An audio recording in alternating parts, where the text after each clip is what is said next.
Okay, I will be reading The Lightning Thief by Rick Riordan. It's the first book in the Percy Jackson series, and I chose this book because I think it's a great introduction to Greek mythology. I also think that it is a very accessible and fun read for students, and it would be my hope that if I were to use this in my classroom, the students would want to continue reading the series. And at any time that kids want to keep reading, that's obviously a great thing. So, the article that I chose is called Why Every Class Needs Read Alouds, and I believe this article is beneficial because um, it emphasizes connections between texts, which is something that we should strive to teach. And one of the standards that I chose that goes along with that is analyze how a modern work of fiction alludes to themes, patterns of events, or character types from myths, traditional stories, and religious literary texts.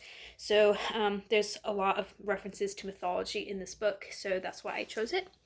Chose that standard, and I think that that goes along with the intertextuality that I was just talking about.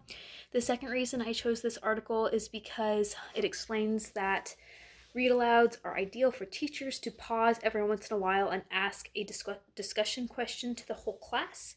And the standard I chose to go along with that is analyze how differences in the points of view and perspectives of the characters and the audience or reader, example created through the use of dramatic irony, create effects such as suspense or humor. Teachers can pause and they can talk about those elements of the story, so that's why I chose that standard. And then the third reason I chose this article is because it explains that children's readings level doesn't catch up to their listening level until 8th grade. So reading aloud is a great time to expose them to texts that they wouldn't be able to decode for themselves. So the standard that I chose to go along with that is determining the meaning of words and phrases that are used in a text, including figurative and connotative meanings, and then analyzing the impact of specific word choices on meaning, mood, and tone, including analogies or allusions to other texts. So that one, just helping them decode what these words mean so that they can incorporate them into their vocabulary. So without further ado, I will start reading chapter 1 of The Lightning Thief. Chapter 1. I accidentally vaporized my pre-algebra teacher. Look, I didn't want to be a half-blood. If you're reading this because you think you might be one, my advice is close this book right now. Believe whatever lie your mom or dad told you about your birth and try to lead a normal life. Being a half-blood is dangerous. It's scary.